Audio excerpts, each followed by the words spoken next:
Doctor Rukonuzzaman. আমি cancer specialist, কর্মরত আছি ইম্পালস হসপিটাল মহাখালী। আমরা যারা ক্যান্সারের ডক্টর আছি, যারা কেমোথেরাপি, রেডিওথেরাপি বা ক্যান্সার পেশেন্টে ডিল করি, তাদেরকে বিভিন্নভাবে বিভিন্ন সময় কোশ্চেন করা হয় যে ক্যান্সার পেশেন্টরা কেমোথেরাপির পরে কী ধরনের খাবার খাবেন, কী খাবার খেলে তাদের জন্য ভালো হবে, কোন খাবারকে অ্যাভয়েড করবেন। এটা খুবই গুরুত্বপূর্ণ একটা কোশ্চেন। কেমোথেরাপি পেশেন্টের খাবারের ক্ষেত্রে খুবই বেছে খাবার খাওয়া উচিত।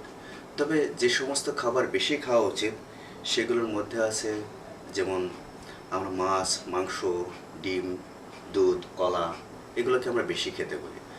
মাছের মধ্যে যেগুলো দেশি মাছ আছে, যে মাছগুলো আমরা সচরাচর আগের থেকে দেখতাম, ছোট ছোট মাছ, গ্রামের বিলের ভিতরে যে মাছগুলো আছে সেগুলো বেশি খাওয়া। আর মাংস হচ্ছে লাল মাংসকে অ্যাভয়েড করা, চেষ্টা করা। ছোট ছোট বাচ্চা মুরগি আছে এগুলোর মাংস বেশি খাওয়া। আর প্রতিদিনের খাবারে অ্যাটলিস্ট 4টা ডিম রাখার চেষ্টা করা। একটা কুসুম সহ খাবে, বাকিগুলো সাদা অংশ খাবে। প্রতিদিনের খাবারের মধ্যে ফল ফ্রুটস থাকতে হবে, স্যুপ থাকতে পারে। আমরা ভাতকে বেশি মনে করি, ভাত বেশি খেতে হবে। ভাত আসলে সবসময় বেশি খাওয়া যায় না।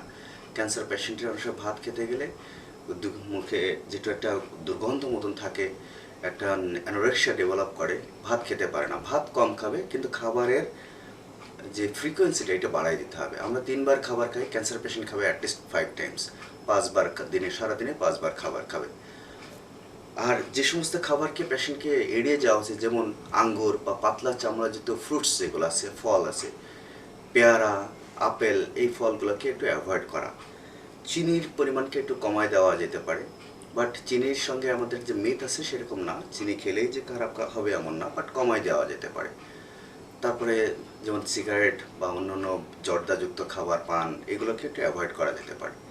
বাট ওভারঅল ক্যান্সার পেশেন্টের জন্য একটাই অনুরোধ যে আমরা জানি যে তাদের খাবার খেতে অরুচি তৈরি করে, বাট খাবারের পরিমাণটাকে তারা বাড়িয়ে দিবে।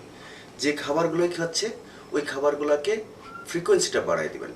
হয়তো একবারে বেশি খাবার খেতে পারছে না, পরিমাণে বাড়াই দিবেন, ডিমের পরিমাণ বাড়িয়ে দেবেন, এবং অন্যান্য খাবারগুলো, ফ্রুটসগুলো, বাইরের খাবারকে অ্যাভয়েড করা, দেশীয় যে ফ্রুটসগুলোকে বেশি করে খাওয়ার চেষ্টা করেন।